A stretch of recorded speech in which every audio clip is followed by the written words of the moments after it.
आपके एनवायरनमेंट में या फिर आपके आस-पास में जितनी भी चीज़ें या फिर जितने भी लोग हैं, सब एक स्टिमुलस हैं और इस हर एक स्टिमुलस पर आप अपना रिस्पॉन्स देते हैं।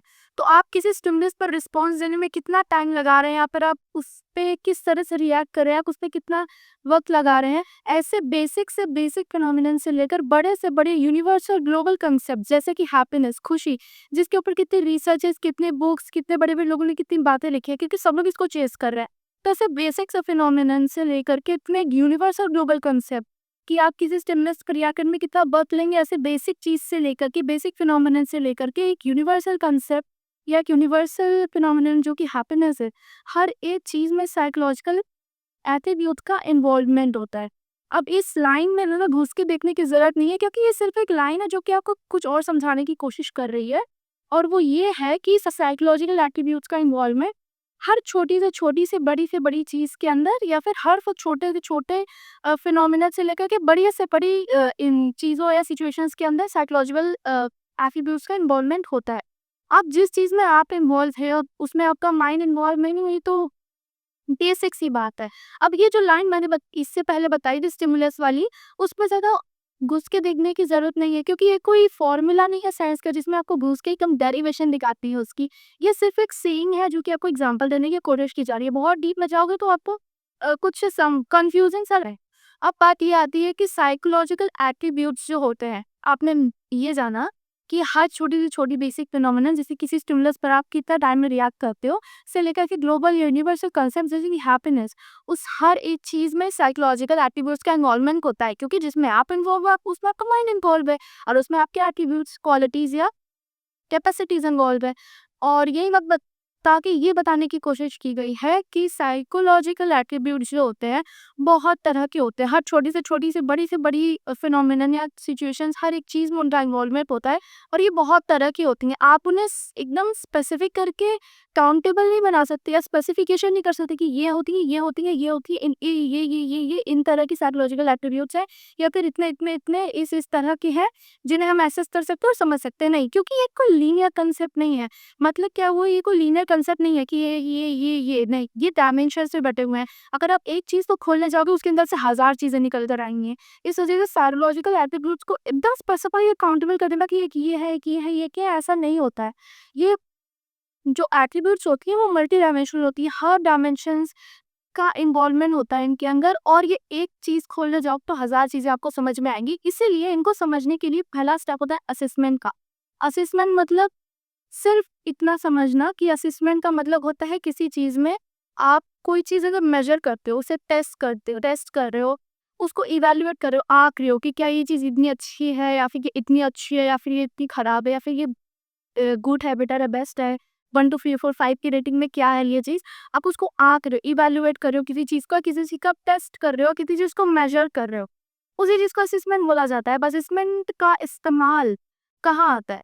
अब हमने जाना कि साइकोलॉजिकल एट्रिब्यूट्स बहुत तरह के होते हैं। ऐसा नहीं है कि आप स्पेसिफाई करके काउंटेबल बना दो उन्हें कि इतने तरह के होते हैं और इन्हीं को टेस्ट किया जा सकता है, असेस किया जा सकता है, नहीं। ये बहुत तरह के होते हैं। इसलिए कोई एक पर्टिकुलर पोटेंशियल किसी इंडिविजुअल में कितना है या कितना उसे बढ़ाने की और उसके ऊपर और कितना काम करने की ज़रूरत है, ये समझने के लिए हमें असेसमेंट की ज़रूरत पड़ती है। जैसे आप अगर कोई पर्टिकुलर स्किल या पोटेंशियल मान लीजिए किसी इंसान में यहाँ है और किसी इंसान में कोई यहाँ है, तो यहाँ वाला इंसान अगर चाहे, अगर यहाँ वाले इंसान को ये समझाया जाए कि आपके अंदर ये पोटेंशियल आपको इसको असेसमेंट के थ्रू ही पता चलता है कि किसी इंसान में पर्टिकुलर पोटेंशियल या क्षमता यहाँ है और वही पोटेंशियल किसी और में यहाँ है। तो इसको पता चलता है कि असेसमेंट के थ्रू कि अच्छा मुझे इस पोटेंशियल को और ग्रो करने की ज़रूरत है। तो असेसमेंट के थ्रू ये पता चलता है उसको कि अच्छा इस पोटेंशियल को, एक क्षमता को मुझे अपनी और बढ़ाने की ज़रूरत है और वो इसके टुवर्ड्स काम करता है। उसके भी कई मेथड्स होते हैं जिससे वो अपने आप को और ग्रो करता है उस चीज़ पे। वो अलग चीज़ है, पर असेसमेंट का यही काम होता है ताकि आपको पता चले, आप अवेयर हो कि अच्छा इस पोटेंशियल या फिर ये पर्टिकुलर चीज़ के बारे में इंसान अवेयर होता है कि वो उसके अंदर किस डिग्री में प्रेज़ेंट है। मैंने बताया था ना साइकोलॉजिकल एट्रिब्यूट सब में अलग-अलग होते हैं और अलग-अलग डिग्रीज़ में होते हैं, ठीक है? ये वगैरह क्या होता है? असेसमेंट फॉर्मल भी होता है और इनफॉर्मल भी। उससे पहले बुक में एक डेफिनेशन है आपके असेसमेंट को लेकर के, जो मैंने बताया सिर्फ वही है, देखना। The assessment refers to the measurement of psychological attributes of individuals and their evaluation, often using multiple methods in terms of certain standards of competition. अगर आप 11th क्लास में साइकोलॉजी थोड़ी-सी भी पढ़े होंगे या फिर कोई भी एक्सपेरिमेंट आपके टीचर ने कराया होगा, तो वो ना अगर आप एक एग्ज़ाम्पल के लिए समझें, असेसमेंट कई तरह के होते हैं, लेकिन हम वो रिटन वाले की बात करें जो आपने 11th में करे थे, उसमें एक सेट ऑफ स्टैंडर्ड्स होता है, ठीक है? एक पर्टिकुलर सेट ऑफ स्टैंडर्ड्स होते हैं और आपको पता होगा उसमें क्वेश्चनायर्स होते हैं और आइटम्स होते हैं, जिसमें 1, 2, 3, 4 ऑप्शंस होते हैं। एक पे आप टिक करते हो तो उसका ऑलरेडी आंसर एक पर्टिकुलर स्केल में मेजर्ड ऑलरेडी लिखा होता है कि अगर किसी ने ये टिक किया तो उसका ये आंसर है, किसी ने ये टिक किया तो उसका ये आंसर है। और ऐसे ही करके कैलकुलेट करके आप मार्क्स निकालते हो, यही कह रहा है। और वो यही कह रहे हैं इस डेफिनेशन में कि मेजरमेंट असेसमेंट का मतलब होता है मेजरमेंट या नापना साइकोलॉजिकल एट्रीब्यूट्स, यानी इंसान की क्षमता या उसकी कैपेसिटीज पोटेंशियल को एक इंसान की और उसका इवैल्यूएशन करना, आंकना कि उसके अंदर वो यहाँ है वो पोटेंशियल, या फिर उसके अंदर पोटेंशियल यहाँ है या कहाँ है, मतलब यहाँ है या यहाँ है, और उसे और फिर तभी तो पता चलेगा उसे कितना ग्रो करने की जरूरत है, ठीक है? Oven using multiple methods in terms of certain standards, कई तरह का मेथड इस्तेमाल करके वो असेसमेंट किया जाता है ताकि पोटेंशियल इंसान की उसकी क्षमता कहाँ पे है वो पता चले किसी इंडिविजुअल की। यूजिंग मल्टीपल स्टैंडर्ड्स मतलब कि आप कैसे पता लगाओगे किसी अंदर ये चीज़ यहाँ है, यहाँ है, कोई स्टैंडर्ड होगा ना आपका कि ये चीज़ इतनी होती है, या फिर कोई चीज़ का एक स्टैंडर्ड होता है जिसके लेवल पे आप किसी और चीज़ को मेजर करते हो, ये बताने की कोशिश भी करिए। डीप नहीं जाना, अपनी लैंग्वेज में एग्जाम में लिखकर आ सकते हैं, इट्स वेरी बेसिक और इतना एग्जैक्ट ये क्वेश्चन नहीं पूछेगा, that's just a concept. Assessment दो तरह के होते हैं, formal assessment, informal assessment. Formal assessment की बात करूँ तो बुक की लैंग्वेज में लिखा है कि ये ऑब्जेक्टिव होते हैं, ये स्टैंडर्डाइज होते हैं और ये ऑर्गेनाइज होते हैं। मतलब इसका बस यही है कि ये ऑब्जेक्टिव है, स्टैंडर्डाइज्ड है, ऑर्गेनाइज्ड। ऑब्जेक्टिव मतलब वो चीज़ सब पे एप्लीकेबल होती है, होता है जिसके ऑब्जेक्टिव क्वेश्चन आए, जैसे कि ऑब्जेक्टिव क्वेश्चन आप एग्जाम में देते हो उसका आंसर कोई कुछ भी लगा दे, उन चारों ऑप्शंस में से ही कोई होगा। क्यों क्यों क्योंकि वो क्वेश्चन सब में एप्लीकेबल है, लेकिन कोई सब्जेक्टिव क्वेश्चन होता है उसका आंसर सबके वैरी करते हैं क्योंकि वो सब अपनी अपनी तरीके से लिख रहे हैं, क्योंकि वो सब्जेक्टिव है। सब्जेक्टिव मतलब अपने खुद के व्यूज, पॉइंट ऑफ व्यूज या अपने खुद के थिंकिंग या परसेप्शन पे बेस्ड चीज़ें। तो फॉर्मल असेसमेंट में यही होता है कि ऑर्गेनाइज चीज़ों का इस्तेमाल किया जाता है, जो चीज़ें सबके ऊपर वही टेस्ट, वही असेसमेंट आप सब पे लागू कर पाओ, तभी तो वो एक साइंटिफिक या फिर वो एक स्टैंडर्ड असेसमेंट हुआ।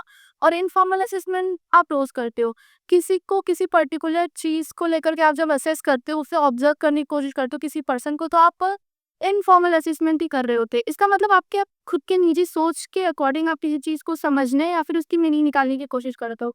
एक इंसान बहुत वो क्लास के वो स्टूडेंट की जो कि बहुत ज्यादा रूड है, आपने उसे मीनिंग दी थी कि वो बहुत ज़्यादा रूड है। ये आपका सब्जेक्टिव इंटरप्रिटेशन या असेसमेंट है उसकी पर्सनैलिटी को लेकर के। किसी और के लिए वो वेरी स्वीट हो सकती है, बट इट मीन्स और एक कांसेप्ट यहाँ पे दिया है साइकोलॉजिकल असेसमेंट का, जो भी कुछ अलग नहीं है, बस यही बोलने की कोशिश की जा रही है कि साइकोलॉजिकल असेसमेंट में, यानी कि हम लोग साइकोलॉजी में असेसमेंट करते हैं, हमने ये तो जान लिया फॉर्मल इनफॉर्मल असेसमेंट्स होते हैं, ब्ला ब्ला ब्ला। तो साइकोलॉजिकल असेसमेंट में साइंटिफिक टेस्टिंग होती है, साइंटिफिक टेस्टिंग प्रोसीजर्स का इस्तेमाल किया जाता है, जिससे इंसान की एबिलिटीज, उसके बिहेवियर यानी उसकी क्षमताएं, उसकी बिहेवियर, उसकी व्यवहार को आप आंख से समझ सके हो किस लेवल पे है, किस पोटेंशियल पे अभी वो प्रेजेंट है। And personal qualities of individual, बस यही बताया गया कि साइकोलॉजिकल असेसमेंट का इस्तेमाल किया जाता है। इसका मतलब वही फॉर्मल, ऑर्गेनाइज और स्टैंडर्डाइज टेस्ट का इस्तेमाल किया जाता है, जिससे इंडिविजुअल की एबिलिटीज, उसकी पोटेंशियल, उसकी बिहेवियरल कैपेसिटीज, उसकी क्षमताएं, किस तरह से व्यवहार कर रहा है उसका, और उसकी पर्सनल क्वालिटीज जो इंडिविजुअल की है, उन सब को अच्छे से इवेलुएट किया जा सके, उसको असेस किया जा सके, टेस्ट किया जा सके, मेजर किया जा सके, बस यही मीनिंग है। बताते हैं साइकोलॉजिकल असेसमेंट का, जो कि साइंस की तरफ थोड़ा टिल्टेड है, मतलब वो ऑब्जेक्टिविटी की तरफ ज़्यादा टिल्टेड है और स्टैंडर्ड सिग्नल पर ज़्यादा टिल्टेड है, इसलिए आप क्वेश्चनर्स का इस्तेमाल करते हैं, ना कि सब्जेक्टिव इंटरप्रिटेशन का। और जो मैंने आपको ये बताया है, वही बात यहाँ पे फिर आ रही है कि psychological attributes are not linear, वो कॉम्प्लेक्स है, वो मल्टी डायमेंशनल है। अब एक लाइन को इमेजिन करना बहुत ईजी है, लेकिन आप एक बॉक्स इमेजिन करो, उसमें एक लेंथ है, उसमें एक ब्रेड्थ है, उसमें एक लंबाई, चौड़ाई, मोटाई, सब कुछ है। यानी कि एक इंसान को अगर आपको मेजर करना है, सिर्फ आप उसको एक मीनिंग नहीं प्रोवाइड कर सकते कि वो एक एक्स्ट्रावर्ट है या फिर वो इंट्रोवर्ट है, नहीं। एक इंसान सोशल, एजुकेशनल, एकेडमिक्स या फिर हम कहेंगे हर जगह पे अलग-अलग फील्ड्स में इमोशनल, सोशल, बिहेवियरल, साइकोलॉजिकल, हर अलग-अलग होमीज, अलग-अलग डायमेंशंस में इंसान को असेस किया जाता है, मेजर किया जाता है, तब जाकर के उसको समझा जा सकता है। इसलिए कहा जा रहा है कि ये मल्टी डायमेंशनल है। अब हमारे पास, हमें ये तो पता है बहुत तरह के साइकोलॉजिकल एट्रीब्यूट्स होते हैं, बहुत तरह के होते हैं। एकदम काउंटेबल और स्पेसिफाई नहीं कर सकते कि यही होता है और यही होते हैं। नहीं, बहुत तरह के होते हैं, बहुत अलग-अलग वैराइटीज़ में होते हैं और वैराइटीज़ में दिखते हैं सामने। इंसान के अंदर से उनकी क्षमताएँ अलग-अलग तरह से दिखती हैं। और ये रहा है यार, मतलब हम असेसमेंट का सहारा लेते हैं या साइकोलॉजिकल एट्रीब्यूट्स को समझने के लिए कि किसी में कोई पर्टिकुलर पोटेंशियल किस स्टेट में प्रेजेंट है, या फिर हम असेसमेंट करते हैं किसी की ओवरऑल इंडिविजुअल को समझने के लिए, उसके एट्रीब्यूट्स को समझने के लिए।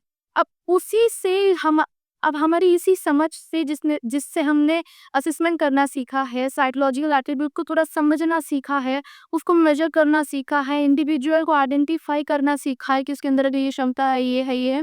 मतलब हमने ये जो सीखने की कोशिश की है असेसमेंट के थ्रू, उसी जिस असेसमेंट से हमने सीखने की कोशिश की है, उसी के ज़रिए हमें बताया गया है कि globally intelligent, aptitude, intelligence, aptitude, values, personality और इंटरेस्ट, ये होती है 5 ग्लोबल, कह सकते हैं यूनिवर्सली बहुत ज़्यादा फ़ोकस के साथ पढ़ी जाने वाली, बहुत ज़्यादा फ़ोकस दिए जाने वाली, या फिर बहुत ज़्यादा जिस पर फ़ोकस करके बहुत ज़्यादा इम्पोर्टेंस डालकर जिन एट्रीब्यूट को समझा जाता है, वो है ये 5, जो कि है intelligence, aptitude, personality, interest and values. ये 5 साइकोलॉजिकल एट्रीब्यूट्स है जिन्हें ग्लोबली या यूनिवर्सली बहुत इंपॉर्टेंस के साथ समझा जाता है, और किसी भी इंडिविजुअल की पर्सनालिटी में या किसी भी पर्सनालिटी में हर जगह ग्लोबली यूनिवर्सली ये 5 जो होती हैं एट्रीब्यूट्स बहुत इंपॉर्टेंट रोल प्ले करते हैं। और ये सीमित नहीं है यहाँ तक, बहुत तरह की होती हैं, पर ब्रॉडली ये 5 बहुत इंपॉर्टेंट।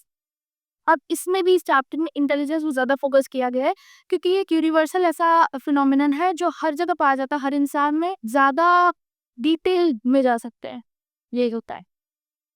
उस हम इंटेलिजेंस की बात करें तो ये ग्लोबल कैपेसिटी है, मतलब हर एक इंसान के अंदर होती है। किसी में कम, किसी में ज़्यादा लग सकती है किसी को, पर हर एक में होती है। इसलिए कहा गया है कि ग्लोबल कैपेसिटी है ये। इंटेलिजेंस इंटेलिजेंस एक ग्लोबल कैपेसिटी है टू लर्न, यानी समझना, अंडरस्टैंड करने की, अंडरस्टैंड करने की, नो जानने की, परसीव करने की, यानी कि आप अपने नज़रिए की चीज़ों को कैसे समझते हो, ये भी इंटेलिजेंस का पार्ट है।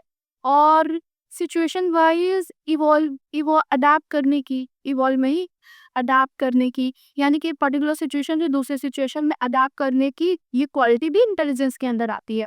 अब आप जिस तरह से घर में बिहेव करते हो एकदम कोज़ी होकर के, एकदम आरामदायक, वो सब क्लास में नहीं बिहेव करोगे। जिस तरह से आप घर में अपनी भाई-बहन से बात करते हो, वैसे आप स्कूल में अपने क्लासमेट से नहीं बात करोगे।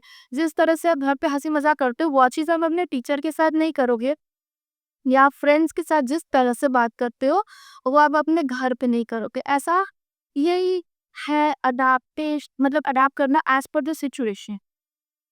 अब एप्टीट्यूड, यानी कि एप्टीट्यूड मतलब इंसान की खुद की क्षमता, उसकी पोटेंशियल, किसी चीज़ को सीखने की। अब आप दो लोगों को साइकिल सिखाओ, कोई शायद उसे तुरंत सीख ले, या फिर कोई, अब 2 लोगों को एक ही टाइम पे आप अलग साइकिल ही सिखाना शुरू करो। हो सकता है एक है तो शायद 6 महीने में सीख जाए, या हो सकता है किसी को 1 साल लगे। अब इसका मतलब ये नहीं है कि दूसरा वाले अंदर पोटेंशियल नहीं है या फिर वो वीक है, नहीं। उसके अंदर बहुत सारी चीज़ें हैं, हम जनरलाइज़ नहीं करिए। बस एप्टीट्यूड का मतलब होता है आपका इंटरनल, या फिर आपके अंदर की इंटरनल जो पोटेंशियल क्षमता है आपकी खुद की, किसी चीज़ को समझने या उसमें सीख कर आगे बढ़ने की।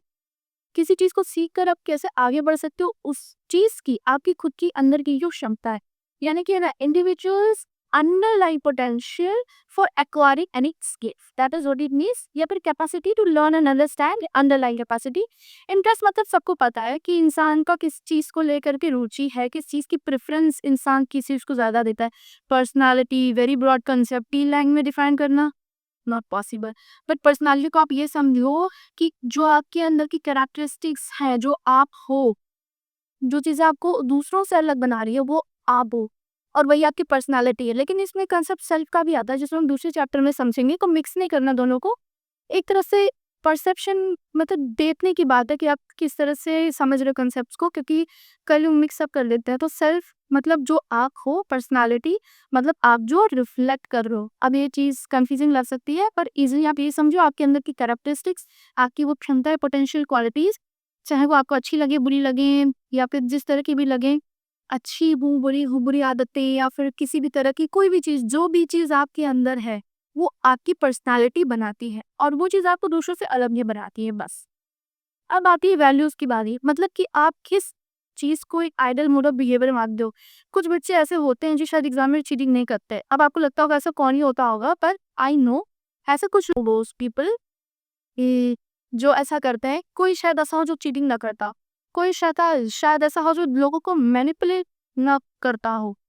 मतलब कोई अब किसी को ये पता है, किसी को आप करने की कोशिश करोगे मेंटली, वो अपने आप को सिक्योर करने की कोशिश करेगा अपनी स्किल से, बट वो किसी को मैनिपुलेट करने की कोशिश नहीं करेगा। तो आपकी वैल्यूज़ क्या है? यानी कि आप किस चीज़ को एक ideal standard mode of behaviour मानते हो? ये वैल्यूज़ होना भी एक एट्रीब्यूट होता है। Believe about an ideal mode of behaviour, setting a standard, ठीक है? अब असेसमेंट के मेथड जैसे मैंने आपको बताया कि असेसमेंट क्या होता है, कैसे होता है। और असेसमेंट में होता है साइकोलॉजिकल टेस्ट, जैसे हमने बताया साइकोलॉजिकल असेसमेंट होता है, वही चीज़ बताई जा रही है। अब हर चीज़ को ना कैटेगराइज करके स्पेसिफाई आप मत करें कि अरे वहाँ ऐसा बोला था, यहाँ ऐसा क्यों बोल रहा है, क्योंकि ये बस समझाने की कोशिश की जा रही है। आप फ्लो में समझो, समझ आएगा। बहुत क्रिटिकल होकर के समझोगे कि एक ही चीज़ को एकदम स्पेसिफिक होकर के नहीं समझ में आएगा, क्योंकि ये बस व्यूज़ है जो आपको दिखाए गए हैं कि जिस पर्टिकुलर चीज़ को समझाने के लिए आप वो चीज़ समझने की कोशिश करो, लाइन की एग्जैक्ट लिटरल मीनिंग निकालने की नहीं। साइकोलॉजिकल टेस्ट मतलब ऑब्जेक्टिव, यानी कि सब पे एप्लीकेबल हो सके वो टेस्ट, इसलिए तो बनाया जाता है साइकोलॉजिकल टेस्ट, जिसके इस्तेमाल करके आप किसी को भी मेजर कर सको। एक ही टेस्ट का इस्तेमाल करके आप हर एक का असेसमेंट कर सको और सबके बारे में बता सको। हर एक के लिए इंडिविजुअल पर्टिकुलर टेस्ट नहीं बन रहा है ना।